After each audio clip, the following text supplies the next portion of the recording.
Olá, pessoal, bom dia, sejam bem-vindos a mais uma aula de História, né?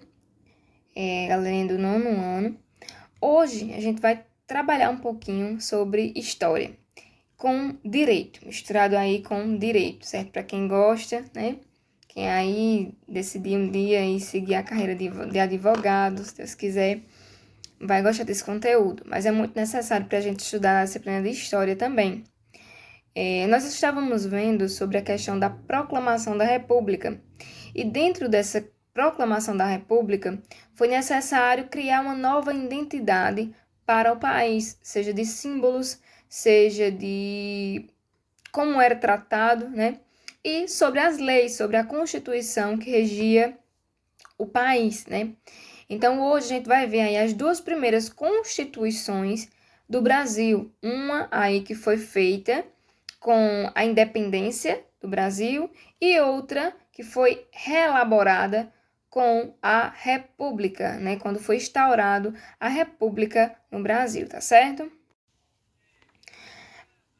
Primeiramente, na época da monarquia, né? O Brasil, quando ele se tornou independente de Portugal, em 7 de setembro de 1822, uma data simbólica, certo? Que a gente sabe que se tudo se deu aí num processo, que vários fatos caminharam e ajudaram nessa independência do Brasil, né? Foram consolidando ao pouco essa independência. Entre eles, o dia do fico, certo? O 4 de maio também, quando Dom Pedro determinou que as ordens deles deveriam ser cumpridas, né? Se Portugal mandasse alguma ordem, poderia ser obedecer se ele quisesse ou não. Mas vamos lá. A Constituição do Brasil, a partir do momento em que o Brasil se tornou independente de Portugal, o que aconteceu? Ele poderia fazer suas próprias leis, certo? Então, em maio de 1823, foi formada uma Assembleia Constituinte, chamada Assembleia Constituinte. Essa Assembleia era formada por deputados de várias províncias brasileiras, né? E ela se reuniu no Rio de Janeiro para elaborar uma Constituição para o Brasil, certo? Depois de intensos debates, os deputados acabaram aprovando um projeto de Constituição que limitava os poderes de Dom Pedro I, certo? Proibindo, inclusive, de dissolver a Câmara dos Deputados. Porém, né, ele não aceitou isso, ele reagiu prontamente, mandou seus soldados fecharem a Assembleia e prenderem todos os deputados que estavam ali reunidos, certo? Claro que ele não ia aceitar isso de bom grado, né? Ele queria manter o poder dele, né? Ele não aceitou essa limitação dos poderes. O fechamento dessa Assembleia vai provocar um enorme descontentamento em todo o país. Dom Pedro ficou indiferente, não quis nem saber e tomou essa medida autoritária, nomeou 10 pessoas de confiança dele, né? Seria um conselho de Estado, e vem encarregar essas pessoas de escrever uma Constituição a prazo de 40 dias, né? Aí a gente vai ter aí a primeira Constituição do Brasil, que foi ortogada por Dom Pedro I em 25 de março de 1824, certo? Ela adotava a monarquia hereditária, criava 4 poderes, que era o executivo, o legislativo, o judiciário e o moderador, certo? O moderador, né? Não era só os 3 poderes que a gente conhece muito bem. Uma característica do poder executivo era exercido pelo imperador e pelos seus ministros, certo? E sua função era de administrar o país, de uma forma bem genérica, certo? O poder legislativo, que era exercido pelos deputados e senadores, tinha a função de elaborar, discutir as leis, certo? O cargo de senador, por exemplo, era vitalício, durava a vida toda. E os deputados, eles que duravam aí 4 anos, certo? O senador era vitalício, mas tinha que mudar. O poder judiciário era configurado por gerenciar os juízes, aplicar as leis, né? Os magistrados do Supremo Tribunal eram nomeados, que diga pelo imperador. A gente tem aí uma semelhança com os poderes existentes hoje. Porém, o poder moderador, ele era exercido exclusivamente pelo imperador, que podia dissolver as câmaras de deputados, né? Convocar as forças armadas e nomear ministros, certo? Presidentes de província, autoridades da Igreja Católica, enfim. Ele tinha o direito de intervir em todos os outros poderes, tá certo? Eram esses 4 poderes na primeira Constituição, que vocês veem aí que dava muito, muito poder ao imperador, né? Agora a gente vai falar um pouquinho sobre a segunda Constituição do Brasil, aí no Brasil República, certo? Vamos ver aí um pouquinho sobre como se deu isso, tá bom?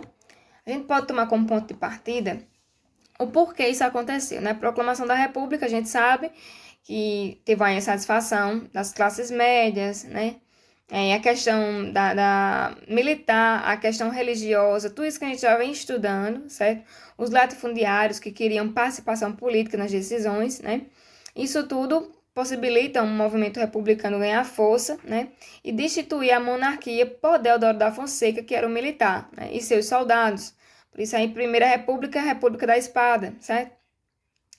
Então, depois dessa proclamação da República, os militares eles assumem o poder e formam o que eles chamam de governo provisório, certo? Que durante esse governo provisório ainda vai ser eleita uma Assembleia Constituinte que vai aprovar a primeira Constituição da República, certo? Em fevereiro de 1891. A gente teve aí a primeira Constituição da Monarquia, na época do Brasil Império, certo? E agora a gente tem a primeira Constituição da República, que é o assunto que a gente está estudando agora nessa semana, certo? O Brasil República, certo? A primeira da monarquia e a primeira da república, certo? As características eram, primeira característica, o federalismo, certo? Os estados, segundo as primeiras províncias, eles passavam a ter mais autonomia, eles podiam contrair empréstimo no exterior, criar e cobrar impostos, eleger governador, fazer leis e várias outras coisas, certo? Tinha uma maior autonomia agora. A segunda característica é que o Brasil ele passava a ser uma república federativa, presidencialista, organizada em 3 poderes, não era mais 4, certo? Era agora o executivo pelo presidente da república por 4 anos, certo? Não era mais vitalício. O legislativo, que era exercido pelo Congresso Nacional, os deputados e pelo Senado, e o judiciário, exercido pelos juízes nomeados pelo presidente da república, certo? Que tinha como órgão máximo esse aí, o Supremo Tribunal Federal, certo? Foi extinto, assim, o poder moderador, que dava plenos poderes ao imperador, certo? Inclusive, esses 3 poderes são os presentes até hoje. Uma outra característica interessante é que o Estado ele foi declarado laico, certo? A Igreja Católica ela foi separada do Estado e os brasileiros eles passavam assim a ter liberdade de culto. Naquela época havia somente o casamento religioso e o principal documento era o batismo, certo? Com a separação dessa igreja, né, do Estado, vamos criar aí o registro civil, tanto para casamento como para o óbito, certo? Agora o Estado era laico, ele era independente. Cada um poderia ter suas crenças, mas o Estado ele é laico para todos, né? O voto também ele se tornou aberto e universal, reservado aos homens maiores de 21 anos, brasileiro e alfabetizado, certo? Desde que não forem soldados ou membros do clero, certo? Os latifundiários, enfim, tiveram influência, certo?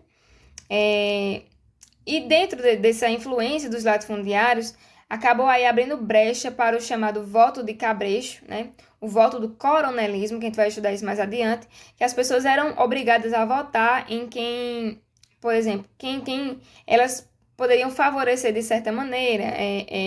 As pessoas que moravam aí nas fazendas votavam em que os coronéis eles indicavam, certo? Muitas vezes eles moravam aí nas fazendas ou trocavam por alguma coisa, cimento, comida, moradia, como eu já falei. E essas pessoas aí, elas tinham que votar em quem esses coronéis, eles indicavam, porque era como se fosse um pagamento. É o chamado coronelismo e voto de cabresto. Cabresto porque geralmente a gente coloca cabresto em cavalo, em burro, né, em animal, por exemplo, para domar, para orientar, de certo modo. E esse chamado voto de cabresto geralmente era isso. Você era como se fosse cego, você não sabia em quem você estava votando, somente você ia lá e depositava aquele voto, porque era o que aquela pessoa estava mandando, que tinha mais poder, mais influência na sociedade, estava mandando você fazer. Então, no mais, a nossa aula de hoje é essa. Espero que vocês tenham compreendido um pouquinho sobre as características dessas 2 constituições, né? E saibam diferenciar uma da outra, a Constituição do Império e a Constituição da República, certo? Que é o que a gente está estudando agora, a República. E como muitas coisas ainda, elas se parecem com o que a gente continua tendo hoje dentro das nossas listas, certo? Anotem, façam suas anotações, dúvidas podem me perguntar, estarei sempre disponível para ajudar vocês, certo? Fiquem com Deus e uma boa semana e bons estudos.